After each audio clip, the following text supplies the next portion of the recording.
enquanto não vão surgindo as dúvidas. Só deixa eu abrir meu chat aqui, que agora o meu chat sumiu. Chat.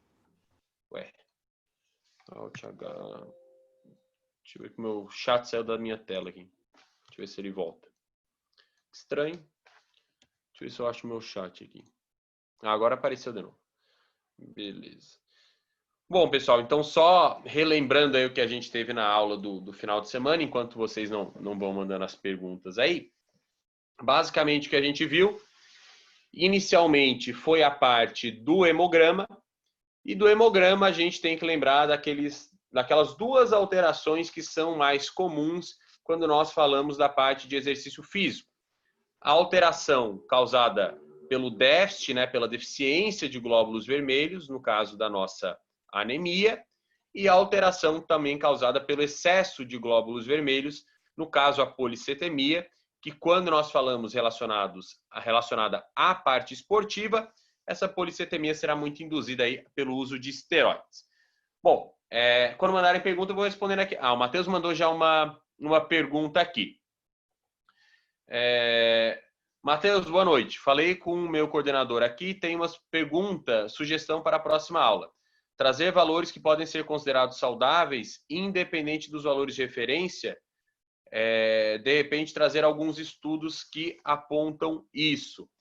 Então, Matheus, com relação a valores que podem ser saudáveis fora do valor de referência, vai depender muito do exame. Porque, por exemplo, um hemograma, se o teu valor estiver fora do valor de referência, um hematócrito acima de 54, uma hemoglobina abaixo de 13 para homens ou abaixo de 12 para mulheres, isso aqui é um exame que, de forma geral, se sai da referência, independentemente da situação da pessoa, já é considerado um quadro mais relacionado à doença de forma geral. Igual alguns outros exames que nós vimos aqui, relacionado também à própria questão de perfil lipídico, né? Nós vimos aqui na última aula, só mostrar aqui para vocês, alguns exames relacionados à parte de perfil lipídico. Aqui, ó, esses exames aqui. Triglicerídeos, LDL, HDL, apolipoproteína B e apolipoproteína A1. Aqui é a mesma coisa. A gente tem um padrão nos exames de valor de referência que a gente considera um bom parâmetro para considerar o que seria normal, o que seria saudável e o que não seria saudável. Se eu pego uma pessoa que tem um triglicerídeo acima de 150, já é considerado um aumento significativo, independentemente dessa pessoa praticar exercício ou não. Ou seja, no caso do perfil lipídico, a gente não teria uma alteração do exercício causando um aumento no caso desse triglicerídeo. Igual o HDL. Se eu tenho um paciente com HDL abaixo de 40, eu já considero um HDL baixo, independentemente da situação. LDL é a mesma coisa. Se eu tenho um paciente que tem um LDL acima de 140, 150, independentemente da situação, já é uma alteração de LDL que nos preocupa a longo prazo. Igual uma apolipoproteína B e uma apolipoproteína A1. Alguns exames, principalmente que nós vamos ver na próxima aula, TGO, TGP, ureia, creatinina, são exames que podem sair do valor de referência, mas que são considerados normais. Agora, hemograma, por exemplo, perfil lipídico que nós vimos aqui, a parte de perfil hormonal, por exemplo, a gente fez uma relação de valores que podem sair do valor de referência, mas que são considerados normais, principalmente aqui no caso de usuários de esteroides. Até tem aqui um exemplo que eu dei para vocês aqui, ó, da parte de perfil hormonal. Por exemplo, aqui nessa pessoa que está com um estradiol aqui, ó, cadê o nosso estradiol? Um estradiol em 65, em 70, 75, né? Ou seja, valores de estradiol mais elevados. Então, aqui é um valor que está considerado, está fora do valor de referência, mas está dentro de uma normalidade considerando a proporção. Então, tem exames que o padrão ainda vai ser o valor de referência. Hemograma é um bom exemplo, perfil lipídico é um bom exemplo, o perfil hormonal, nós já conseguimos observar que existem valores que saem do valor de referência, mas ainda podem ser uma normalidade. Então, sempre que eu tiver algum exame que quando fica fora do valor de referência, ele pode ser considerado normal, eu vou fazer a observação aqui. No caso da parte do perfil hormonal, foi um exemplo. Agora, na parte do hemograma e na parte de perfil lipídico, se saiu do valor de referência, a gente já considera alteração. Então, até por isso que não foi mencionado especificamente essas alterações, tá, Matheus? Agora, na próxima aula que a gente vai ver TGO, TGP, ureia, creatinina, são exames que saem do valor de referência, mas que, mesmo assim, podem ser considerados normais em muitos casos, tá bom? Deixa eu ver aqui, até o Matheus complementou, mais relacionados a vitaminas e minerais, vitamina D, por exemplo, selênio, zinco. Então, nós vamos falar desse exame de vitaminas. A própria vitamina D, que a gente vai ficar um bom tempo falando, a gente vai ver de novo que o valor de referência acima de 20, 30 já é o ideal para a maioria. Uma vitamina D de 60, 70, das duas uma, ou não tem vantagem, ou pode, às vezes, até a longo prazo, ter um certo risco. Mas a parte de vitaminas e minerais, sempre que valores fora da referência possam ser considerados normais, eu vou mencionar aqui. Quando eu me atenho ao valor de referência, é porque, naquele caso específico, o valor de referência ainda é um bom padrão. E a gente tem que ter noção disso, pessoal, que apesar do valor de referência ser uma média da população, a gente consegue se basear, sim, neles em vários casos. Em situações específicas, a gente pode analisar de forma mais específica. No caso, um usuário de hormônio, um atleta que vai ter uma TGO e TGP aumentada pelo treino, uma CPK aumentada pelo treino, uma creatinina aumentada pelo uso de creatina, uma ureia aumentada por um consumo proteico mais elevado. Daí sim são alterações fora do valor de referência, mas dentro de um esperado. Agora, muitas vezes, o mais recomendado ainda será dentro do valor de referência. Daí depende muito do exame, tá, Matheus? Algumas vitaminas a gente vai mencionar sim. É que nesses exames que eu mencionei, de hemograma, especificamente, e perfil lipídico, qualquer leve alteração no valor de referência, às vezes já indica alguma alteração maior aqui, tá bom? Vamos ver aqui as outras perguntas que vocês mandaram. A Ana perguntou, Matheus, um aumento apenas do RDW, menor que 0,5 acima da referência, com todos os outros parâmetros do hemograma normais, poderia ser considerado normal? Sim, Ana, ao meu ver é normal. Se tu está falando aqui de um RDW, vou até pegar aqui, ó. Se está falando de um RDW, por exemplo, aqui de 15,5%, sendo que hemoglobina, hemácias estão dentro de uma normalidade e o próprio VCM, HCM ainda estão respeitando os valores padrões, sim, é considerado normal. Às vezes até extrapolação de 1% de RDW, se os outros valores estão normais, pode ser alguma alteração aguda inespecífica, tá? Então, uma alteração apenas desses marcadores, às vezes eu posso pegar um HCM e VCM, quando eles estão alterados, eles já são às vezes indicativos de uma alteração maior. Mas principalmente o RDW, ele tende a alterar mais facilmente por questões agudas e inespecíficas. Então, nesse caso, um RDW 0,5 acima da referência, com os outros parâmetros normais, eu não vejo problema nenhum. O problema seria se eu tivesse uma hemoglobina, uma hemácia baixa. Daí sim já é um indicativo de uma anemia, ou se eu tivesse um VCM, um HCM, um RDW alterado. Talvez aí já seja um indicativo de alguma alteração sanguínea mais específica, alguma doença mais grave que esteja alterando a morfologia desses glóbulos vermelhos. Mas no caso, um RDW só 0,5% acima, com os outros parâmetros normais, considerado normal, tá? Valor ali que pode ter dado atípico no exame, eu não consideraria problema nenhum. Perfeito? Deixa eu ver aqui as outras perguntas. O Rodrigo perguntou aqui, suplementação de ferro para melhor do desempenho em modalidades de endurance. Comente riscos e benefícios, como avaliar necessidade de uso, quais marcadores. Então, Rodrigo, a gente vai falar até de ferro na próxima aula. Se o paciente não tem deficiência de ferro, não tem necessidade alguma de suplementação de ferro, tá? Mesmo para atleta de endurance. Praticamente nenhuma das vitaminas e minerais que nós vamos ver na próxima aula tem necessidade de dose suprafisiológica, de dose muito alta, pensando que é um atleta e por isso ele precisaria de mais. Nós vamos especificar essas vitaminas e minerais, mas já posso alertar que quase nenhuma é necessária uma dose muito alta. E como se a pessoa tem uma dieta padrão equilibrada, ela já consegue ter um suporte de ferro, não é necessária a suplementação. Alguns exames que nós vamos ver relacionados ao ferro são os exames de ferritina, transferrina, saturação de transferrina, Ferro sérico a gente vai mencionar, mas não tem muita funcionalidade, não.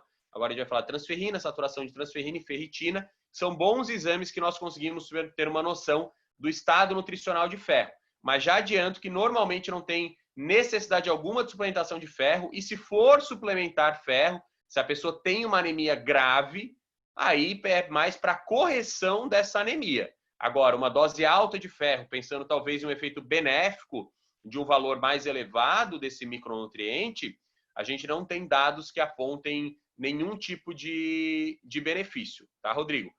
Risco que a gente pode pensar em ferro, a gente tem risco associado sim. O ferro, principalmente o ferro M, mais presente nos produtos de origem animal e que é, na maioria das vezes, suplementado na forma de ferro M, tem alguns estudos que mostram consumo excessivo de ferro com possíveis problemas cardiovasculares, alguns relacionam até com aumento no risco de câncer. Se a gente pega e analisa bem os estudos que correlacionam carnes vermelhas e embutidos com risco de doenças de forma geral, uma das explicações é o excesso de ferro, que pode causar muita reação de Fenton, que é uma reação pró-oxidativa. Então, a gente não só não vai ter benefício com uma dose excessiva de ferro, para quem não tem deficiência, como a gente pode ter um efeito deletério para a saúde mesmo, um efeito pró-oxidativo que a gente tem desse ferro, tá? E de marcadores é o que eu falei, transferrina, saturação de transferrina, ferritina, mas daí a gente vai falar mais especificamente dos valores de referência do ferro na próxima aula. Perfeito, Rodrigo? Não sei se eu consegui dar uma ilustrada aí, uma respondida aí na tua dúvida.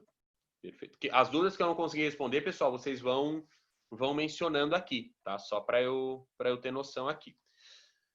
Tá, o Matheus falou aqui das vitaminas, isso. Daí as vitaminas a gente vai ver que alguns valores podem ser alterados, mas muitos ainda ficam dentro do valor de referência. As vitaminas, pessoal, isso é uma parte interessante de analisar, porque vocês vão ver que muitos exames que nós temos disponíveis de micronutrientes não são tão fidedignos assim.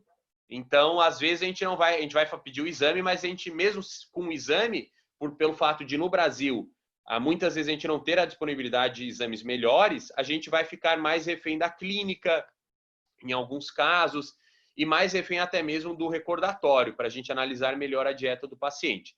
Mas nós vamos ver vários exames aí relacionados a vitaminas e minerais que podem dar uma boa noção. A Josiane falou o seguinte: minha paciente marcou SHBG superior a 200, o que pode levar a esse aumento. Então, Josiane, o SHBG superior a 200, a gente só vou botar aqui na imagem do exame para ficar mais ilustrativo para o pessoal. Aqui, cadê o nosso SHBG? Aqui, ó, SHBG. SHBG em mulheres, o valor padrão é até 114 nanomols por litro, mais ou menos. Uma das coisas que pode causar um aumento de SHBG é um aumento excessivo nos níveis de estradiol. Tanto é que o uso de anticoncepcionais ricos em estradiol causa um aumento bastante significativo de SHBG. Então, no teu caso, Josiane, teria que ver com essa tua amiga, tua paciente, desculpe, se ela não usa algum anticoncepcional. Se ela usa, a explicação é essa. Se ela não usa anticoncepcional, dá uma olhada no exame de estradiol dela para ver se não tem nenhuma alteração específica nesse exame de estradiol. Porque muitas vezes um SHBG elevado, ele é respondido justamente por esse aumento de estradiol. O estradiol causa um aumento significativo de SHBG. Perfeito? Não sei se eu respondi a tua pergunta, mas eu olharia o valor de estradiol do exame da sua paciente e faria essa relação também, se ela está usando ou não algum anticoncepcional. Deixa eu ver aqui outras perguntas. O Lucas perguntou: Matheus, a testosterona administrada tem influência no colesterol? Por quê? Então, Lucas, tem sim, tá? A gente vou até retomar esse slide aqui da aula. Nós mencionamos na aula agora desse final de semana um pouquinho mais dos motivos, né, dos esteroides anabolizantes causarem alterações em perfil lipídico. Temos algumas possíveis explicações. A explicação mais simplista para a testosterona aumentar colesterol, que não é aceita por todos os estudos, mas é a mais simples que a gente consegue falar aqui, é essa via aqui, ó. O colesterol, pessoal, ele é usado para síntese de testosterona. Então, se eu estou usando testosterona exógena, a minha síntese endógena de testosterona, ela começa a ficar suprimida. Eu tenho uma inibição do meu eixo. E se eu diminuo a síntese endógena de testosterona, eu diminuo o desvio desse colesterol para virar testosterona. Consequentemente, eu começo a ter um aumento, um acúmulo nesse colesterol. Então, uma explicação mais simples, que, de novo, não é aceita por todos os estudos de esteroides causarem aumento de colesterol, é o fato de quando nós utilizamos um esteroide anabolizante, nós diminuímos a produção endógena de testosterona e isso acaba causando um maior acúmulo de colesterol. Outras explicações que nós temos. O uso de esteroides em doses suprafisiológicas causa uma redução de apolipoproteína A, que é aquela proteína que fica permanecente, ele fica na composição do nosso HDL, e a gente tem também um aumento de apolipoproteína B, que é aquela proteína que fica ali na superfície do nosso LDL. Então, aqui são outras duas alterações. O uso de esteroides pode aumentar a apolipoproteína A, reduzir a apolipoproteína A e aumentar a apolipoproteína B. E uma terceira explicação que a gente poderia mencionar aqui também é o aumento da lipase hepática. Os esteroides, eles agem aumentando a lipase hepática, não só a testosterona em dose suprafisiológica, mas vários outros esteroides, tanozolol, oxandrolona e por aí vai. E essa lipase hepática, pessoal, que causa normalmente uma queda de HDL, principalmente aqui de HDL2, e causa um aumento do LDL pequeno. Essa lipase hepática, ela quebra, digamos assim, o HDL2, que é um HDL maior, um HDL mais denso, em HDL3, que é menor e vai ser degradado. Isso reduz HDL2, causando a redução do colesterol bom, digamos assim, né? E a nossa lipase hepática, ela também é responsável pela formação da LDL pequena a partir da LDL grande. E como nós vimos, a LDL pequena ela acaba tendo um maior potencial aterogênico. Então, essas aqui são 3 explicações comuns que nós temos para o uso de esteroides aumentar colesterol.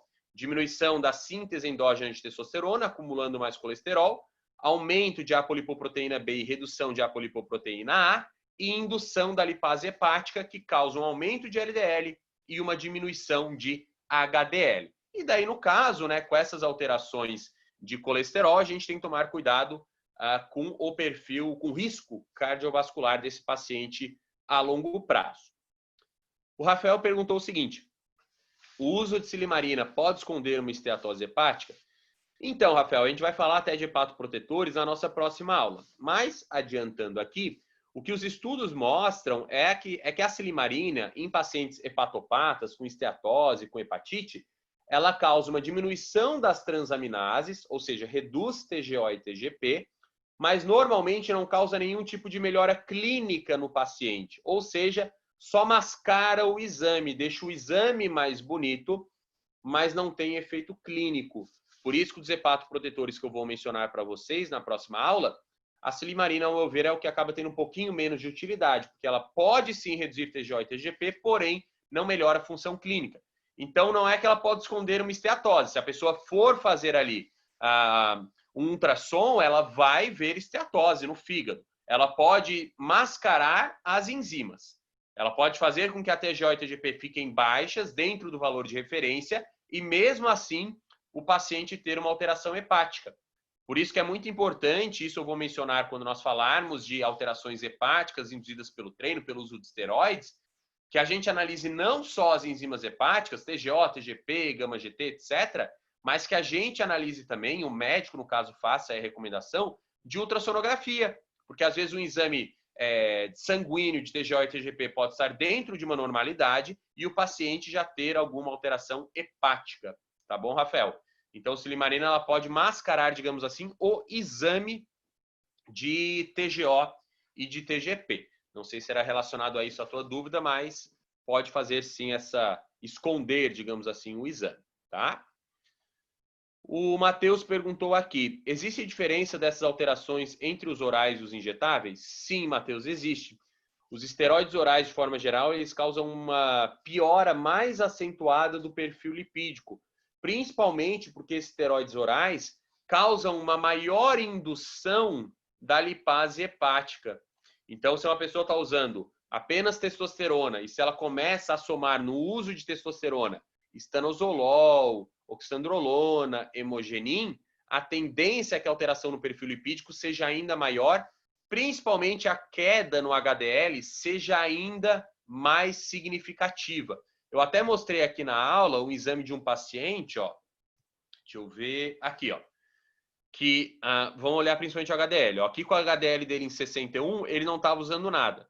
Com 200 miligramas de testosterona, o HDL foi de 61 para 30. E quando ele acrescentou a esses 200 miligramas de testosterona 30 miligramas de estanozolol, esse HDL foi de 30 para 13. O LDL, que era 165 quando ele estava usando apenas testosterona, ao acrescentar estanozolol, foi para 249, já mostrando como os esteroides orais causam uma alteração bastante significativa do perfil lipídico. Então, normalmente, quase unânime aí os dados mostrando que o uso de esteroides orais causa uma piora mais significativa do perfil lipídico quando comparado ao uso de esteroides injetáveis. Mas os injetáveis já alteram também, tá? Principalmente aí o HDL. Perfeito, Matheus? O Guilherme perguntou. Boa noite, Matheus. Paciente apareceu com DHT de 9.600. DHT é alto, né? E texto total de 2.500. Está muito fora do índice de conversão. Qual seria um DHT aceitável? Necessário entrar com inibidor de 5-alfa-redutase? OBS, estradiol controlado em 86, respeitando a boa relação testosterona-estradiol. Algum fitoterápico interessante nesse caso? Então, Guilherme, a alteração aí de DHT desse teu paciente, ela tá alta, né? Não tá com uma proporção tão boa. Só para vocês terem uma noção, mostrando aqui, ó, a gente viu na nossa última aula que a proporção de conversão de testosterona para DHT é normalmente na casa de 7 a 10%. Para facilitar o cálculo, vamos botar uma conversão média de 10% nesse teu paciente, Guilherme. Então, 2.500 de texto, 10% virando DHT, daria 250 de DHT. Só que esse 250 de DHT, como eu peguei a testosterona, e a testosterona vem em nanogramas por decilitro, daria 250 nanogramas por decilitro de DHT. E o DHT no exame, ele vem como picogramas por ml. Para eu transformar nanogramas por decilitro em picogramas por ml, basta multiplicar por 10. Então, para esse seu paciente com uma testo em 2.500, o esperado seria um DHT de até também 2.500, nessa mesma proporção aí. Então, botando 10%, a proporção máxima, né? Então, 10% de conversão, 250 nanogramas por decilitro, 2.500 picogramas por ml. Que daí, observem, muito fora do valor de referência, 3 vezes acima do valor de referência, mas respeitando a proporção que acaba sendo o principal. Esse DHT de 9.600 está mostrando uma conversão de texto para DHT numa casa aí de quase 40%. Daí que vem aquela questão, vale a pena usar um inibidor de 5-alfa-redutase?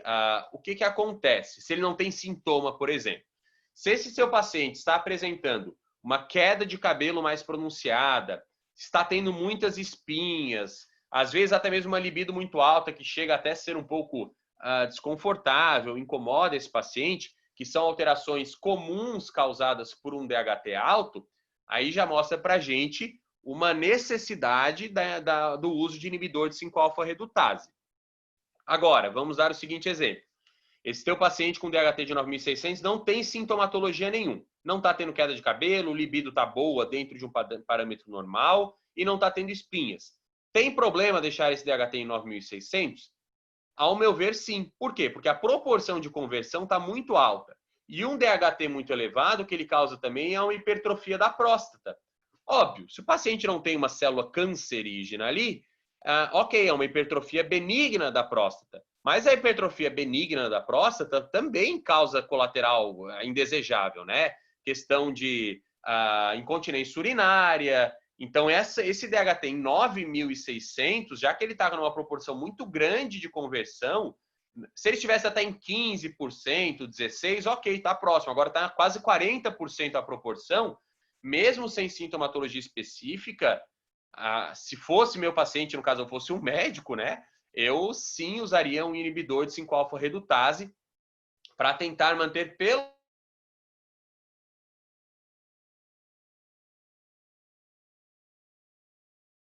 passar muito a conversão de 15%, tá?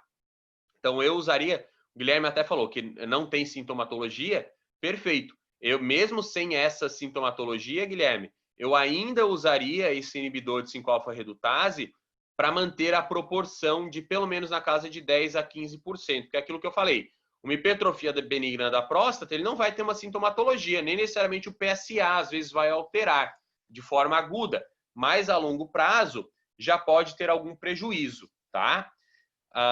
Tu perguntou aqui se algum fitoterápico seria interessante, só que é até um tema que nós vamos abordar na próxima aula, só fazendo aí uma breve, um spoilerzinho aqui da próxima aula, a gente tem alguns fitoterápicos naturais usados para inibição de 5-alfa-redutase. Salpalmeto é um exemplo, alguns usam pigeon africano, temos também a própria urtiga dioica, crisina é mais para estradiol, indol 3-carbinol mais para estradiol também. A gente vai ver esses pontos aqui na próxima aula. Mas desses fitoterápicos aqui, o que mais tem comprovação para inibição de 5-alfa-redutase é o salpalmeto, tá, Guilherme? Salpalmeto em doses médias de 320 miligramas, ele pode causar uma inibição significativa de 5-alfa-redutase e, com isso, diminuir o DHT. Na próxima aula a gente vai ver mais sobre isso, mas o salpalmeto seria o mais interessante de fitoterápico. Apesar do salpalmeto só é permitido a prescrição por médico. O nutricionista não pode prescrever, mesmo sendo um fitoterápico.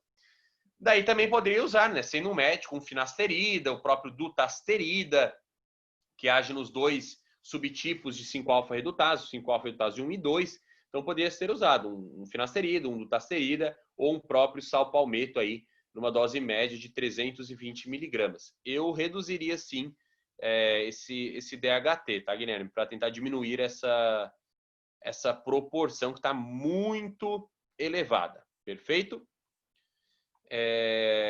O Eric perguntou o seguinte: Matheus, uma pessoa com colesterol elevado pode realizar uma dieta cetogênica no caso? Por quê? Então vamos lá, Eric. A dieta cetogênica, como até nós vimos na aula anterior, que nós fizemos uma correlação ali com os exames, ela tende a causar alteração de colesterol. Quais são as alterações em colesterol mais comumente vistas com a dieta cetogênica?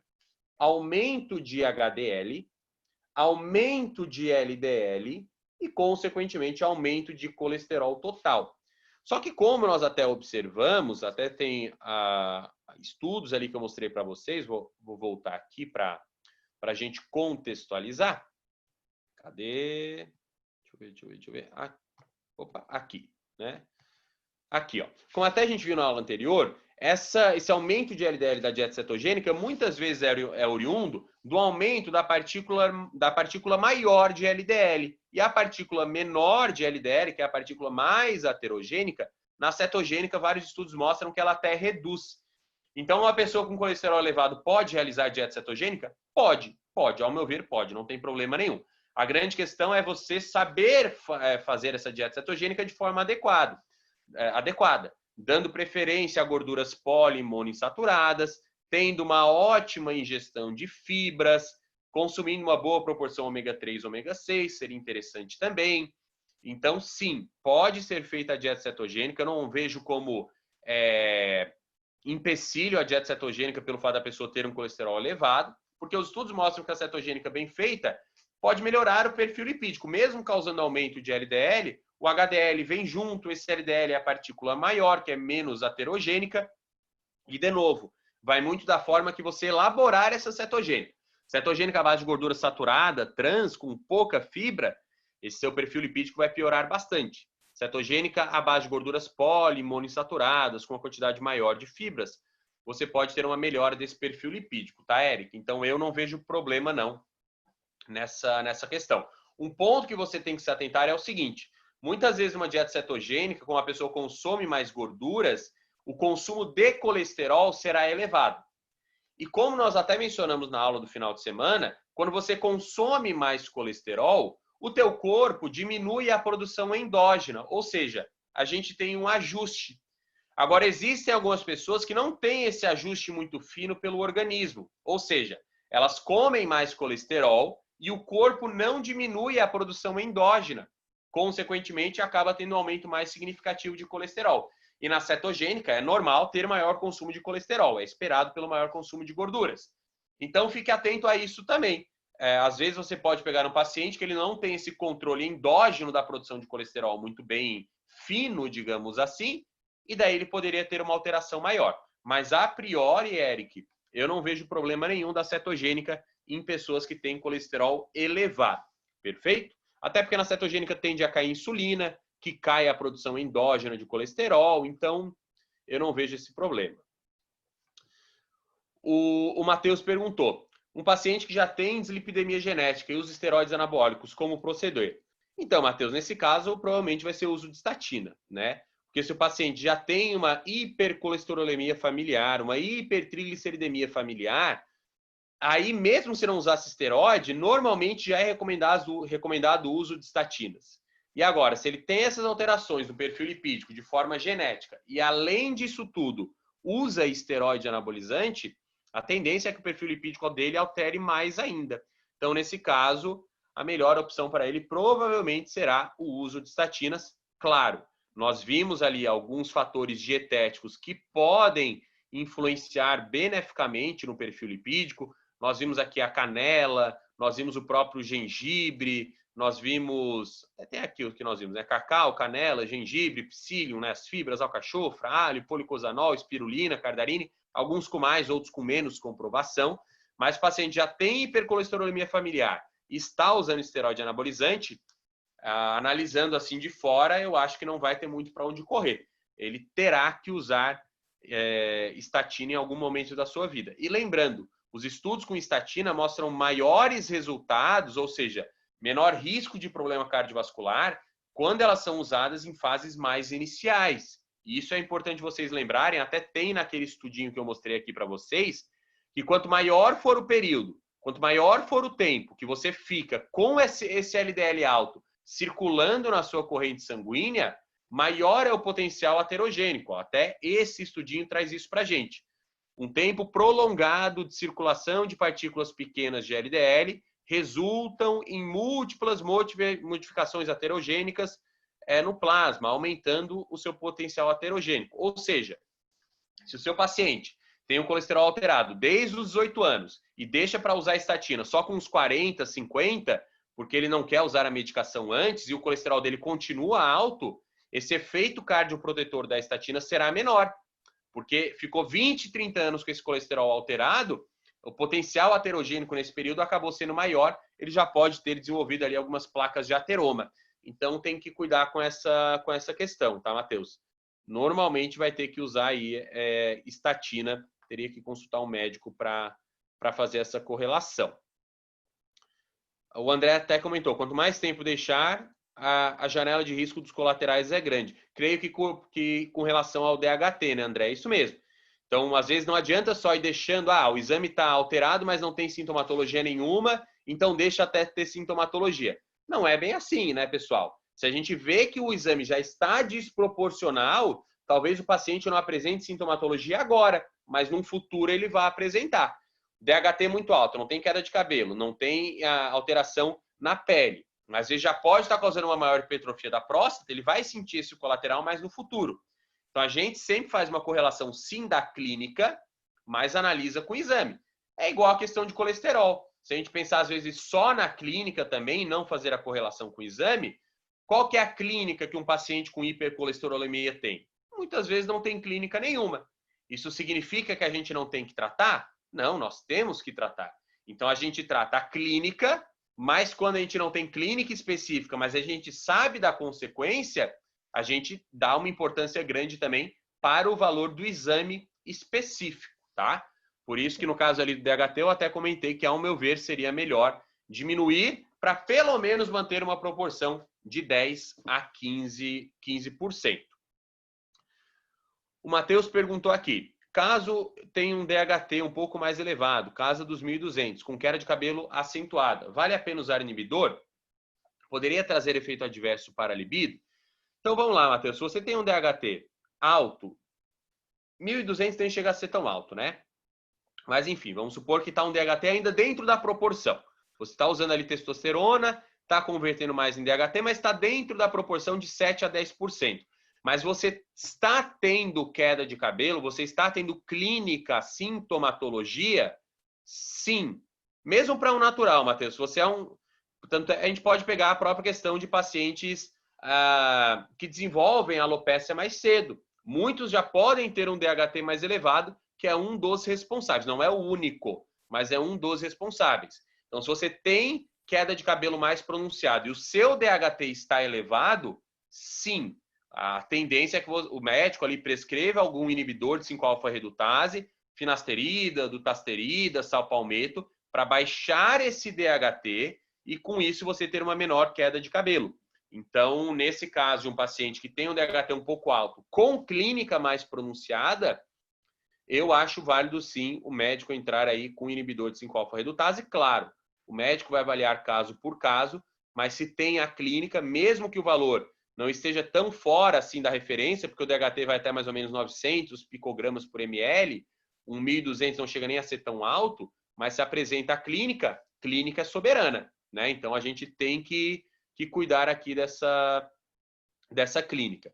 A questão da libido, a grande questão aqui é o médico manter uma boa proporção. Tanto os inibidores de 5-alfa-redutase como os inibidores de aromatase, quando usados em doses elevadas, causando uma queda muito acentuada de DHT e muito acentuada de estradiol, eles prejudicam o perfil, desculpa, eles prejudicam a libido sim. Isso já a gente já tem relação de DHT muito baixo, estradiol muito baixo, prejudicando a libido. Agora, você pode usar um finasterida, um dutasterida, sem prejudicar a libido. Tanto é que muitos estudos mostram que a queda de libido causada por inibidores 5-alfa-redutase muitas vezes é de origem psicológica, porque já tem muito esse mito, né? O remédio para evitar calvície, um finasterida, deixa a pessoa com um problema de ereção. Então, o cara já vai usar isso e já vai associar, já pode ter um efeito nocebo aí da medicação. Se o seu médico for um bom médico, ele vai conseguir fazer com que você tenha uma queda de DHT a ponto de prevenir essa queda de cabelo, mas não interferindo negativamente na sua libido, tá, Matheus? Então, não é porque você usa o inibidor de 5-alfa-redutase que a sua libido cai. Mantendo ainda um valor adequado de DHT, não vai ter interferência negativa na libido. Perfeito?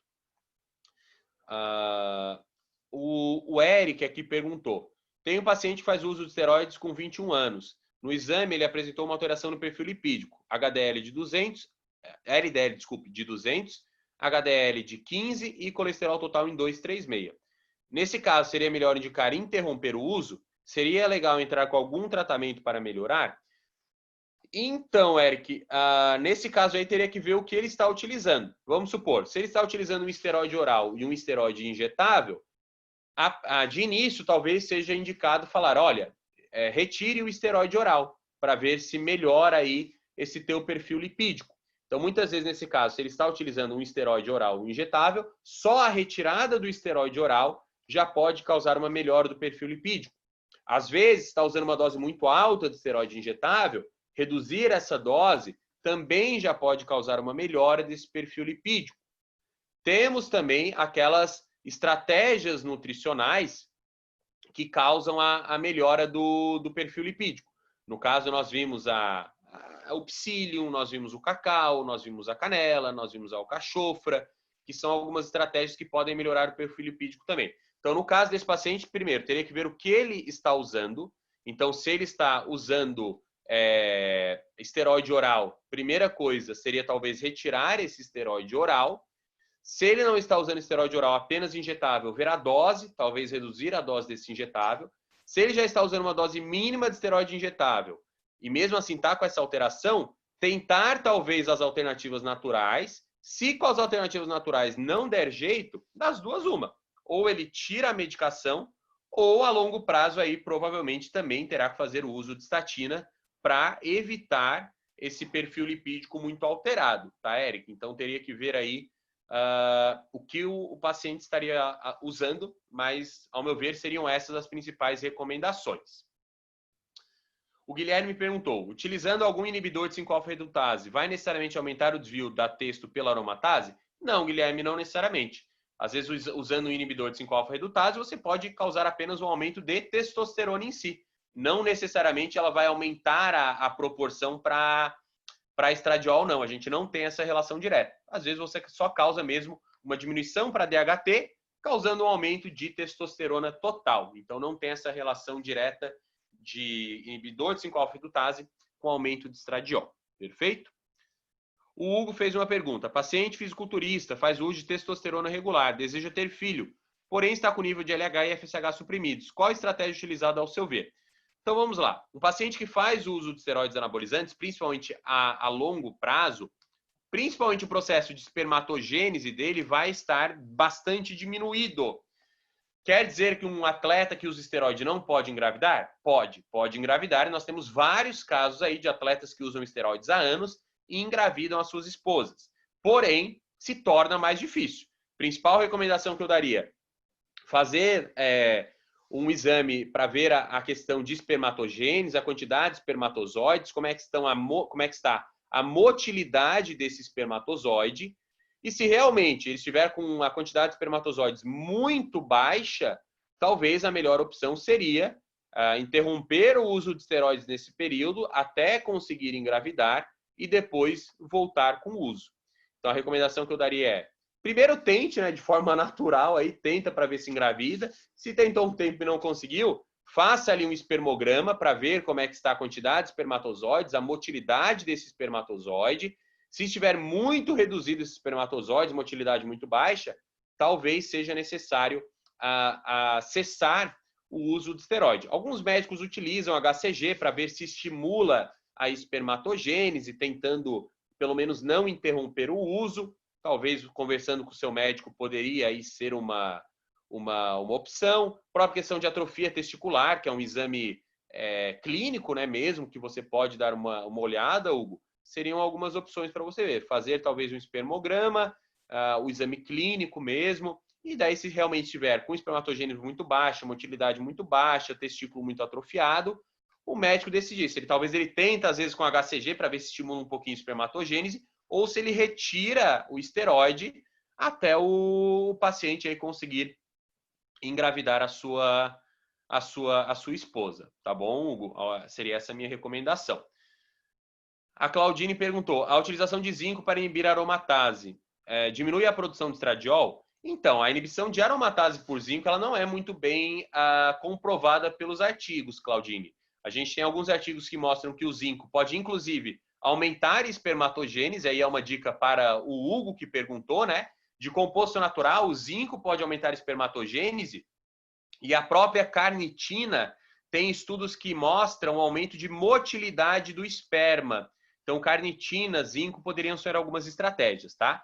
Mas para inibição de aromatase, Claudine, a gente não tem tanto estudo assim com o zinco.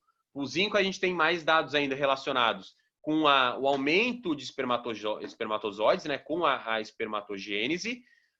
Alguns estudos até mostram aumento de testosterona com o zinco, tá?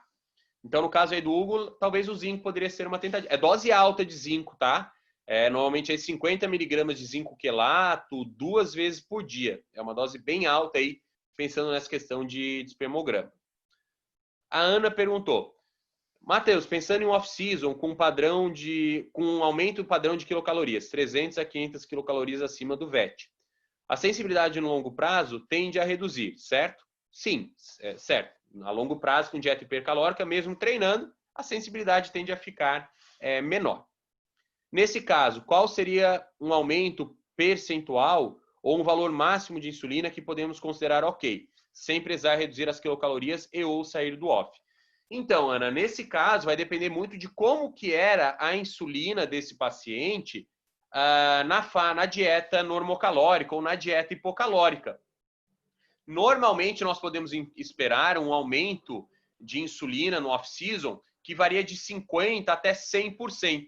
Ou seja, eu tenho um paciente que tinha ali na dieta normo hipocalórica uma insulina de 3.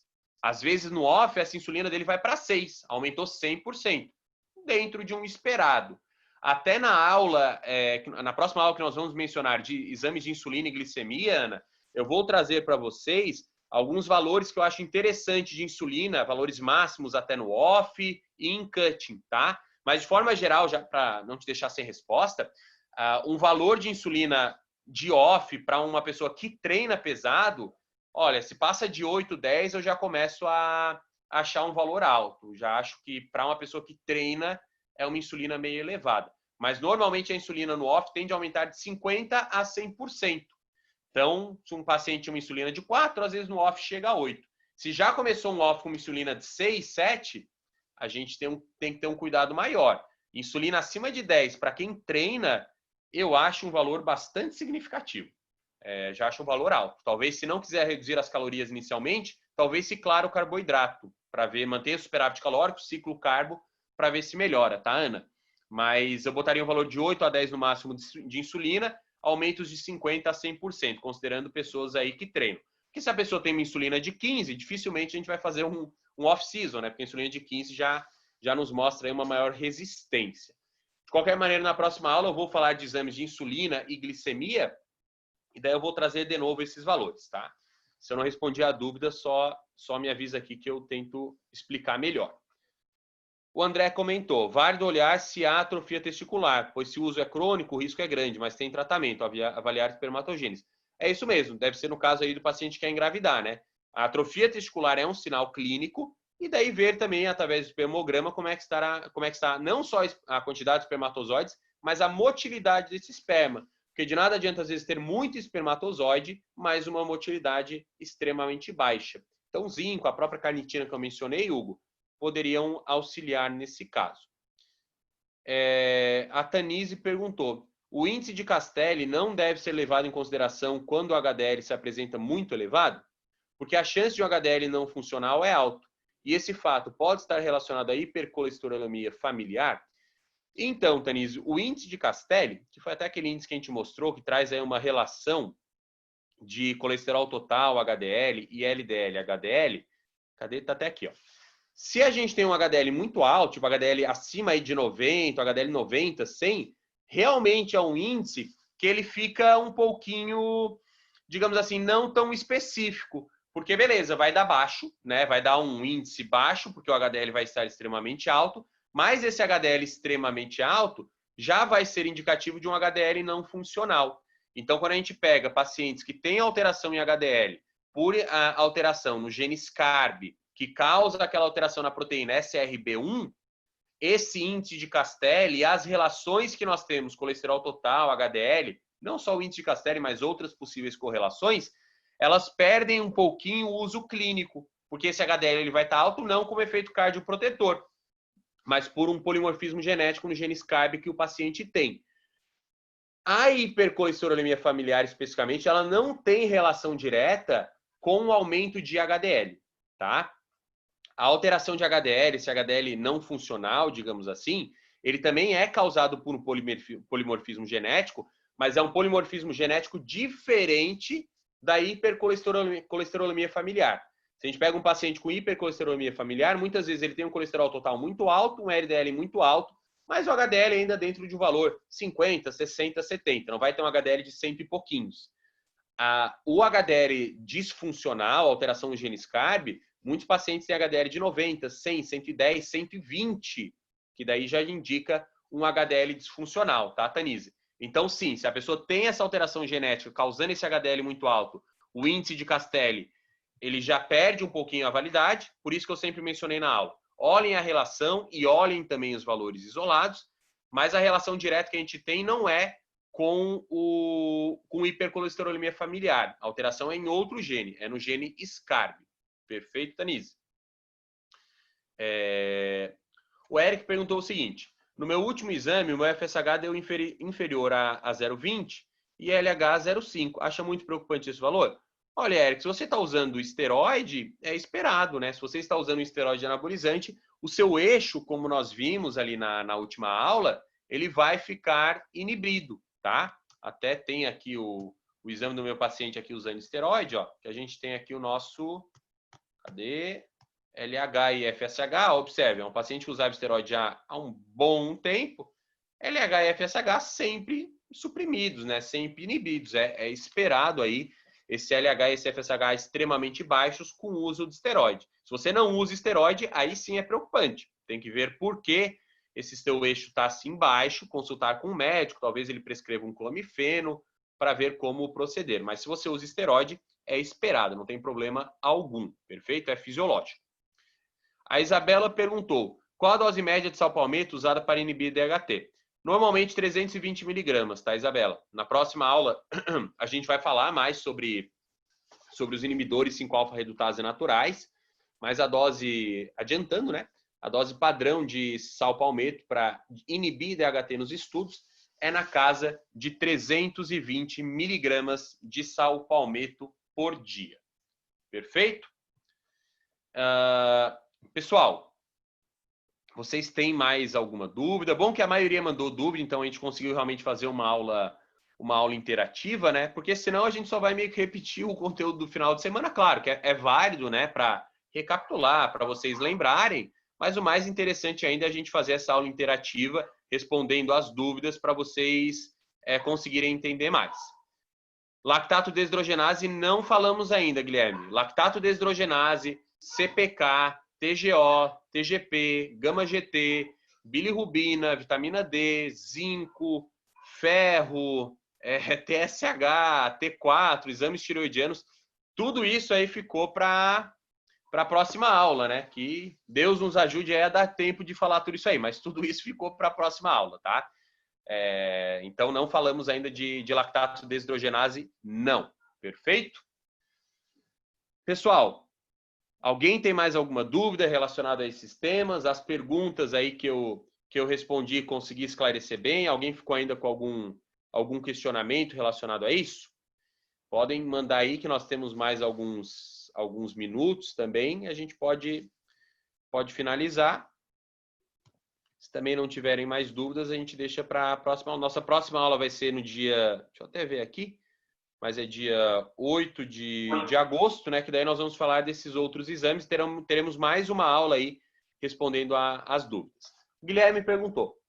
Um pouco fora, mas creatinina para paciente com cálculo renal, sem crises atuais, porém causa idiopática.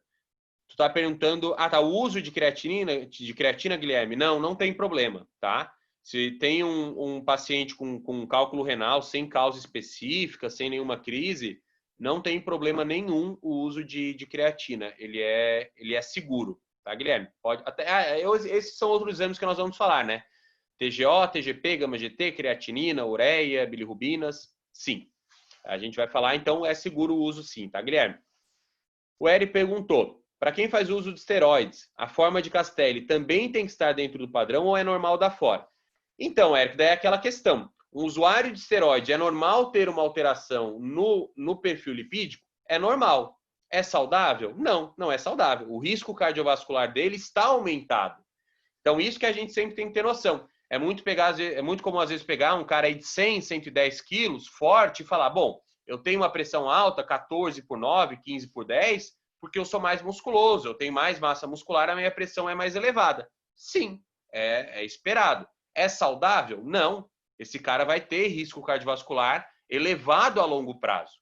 Então, para toda pessoa que está usando esteroide e quer diminuir risco cardiovascular, a gente ainda tem recomendação. HDL acima de 40, para homens preferencialmente acima de 50, LDL tentar sempre abaixo de 130, mais ou menos, uma boa proporção LDL e HDL. A gente ainda bota isso como meta. Agora, é esperado, óbvio, que um atleta usando o esteroide não vai conseguir manter uma boa proporção. Mas é justamente por isso que o uso de esteroides aumenta risco cardiovascular, porque muda muito o perfil lipídico, tende a aumentar a pressão arterial, os esteroides causam maior retenção, aumentam o hemograma.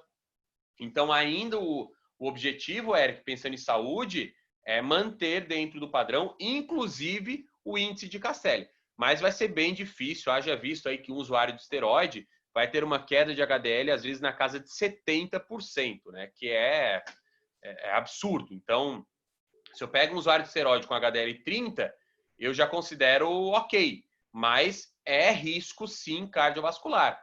HDL 30 para um usuário de esteroide está relativamente bom? Está relativamente bom para um usuário de esteroide. É um valor bom pensando em proteção cardiovascular? Não. Esse cara que ficar com HDL 30, com LDL em 180, 200 a longo prazo, provavelmente terá um risco aumentado de problema cardiovascular. E a literatura já mostra isso de forma bem extenuante, que o uso de esteroides aumenta a longo prazo risco de problema cardiovascular. Tá bom, Eric? Perfeito? Pessoal, mais alguma dúvida aí dessa aula ou tá tudo tranquilo? Fico aí, já são 10 horas, mas eu fico aí à disposição de vocês. Se tiverem mais dúvidas, eu vou respondendo aí. Tudo tranquilo? Fechou então, Augusto? Fechou? Fechou? Deu uma hora aí, o pessoal interagiu bem. É isso aí, pessoal. Tragam para as aulas as dúvidas. Até deu bastante pessoas, deu uns 45, deu metade aí da turma, né? Mas é bom quanto mais pessoas participarem, isso é bom inclusive para vocês. Tragam essas dúvidas práticas aí para a gente ir sempre correlacionando com a prática clínica de vocês, pessoal. Agradeço aí a presença de todo mundo. Sei que das 9 às 10 é dia de semana, não é fácil, mas agradeço que todo mundo estava aí presente. Agradeço aí ao Augusto, que auxiliou na organização também. E agora nos vemos. Final de semana, quem fizer o curso, eu vou estar dando o curso no sábado. Vocês tiveram a aula de exames, mas se tem alguém que não faz após, pessoal, sábado agora eu vou estar dando curso pelo Uniguaçu, das 14 às 18, sobre exames laboratoriais, que é um resumo aí da aula da pós de vocês. Então, se vocês conhecem alguém que tem interesse e não faz após, convide aí para fazer o curso do final de semana. E no dia 8 a gente está aí novamente para fazer a aula. Beleza, Augusto? Beleza, tudo certo. Parabéns pela ótima aula aí e parabéns pelo pessoal. Foi legal a interação de todos aí fazendo, né, as perguntas. Foi legal. É isso aí, pessoal. Obrigado pela participação de todo mundo e nos vemos aí na próxima aula. Bom fim de noite para todos. Abração aí, Augusto. Valeu. Um abraço. Abraço, pessoal. Boa noite aí. Bom descanso. Até a próxima, dia 8. Valeu.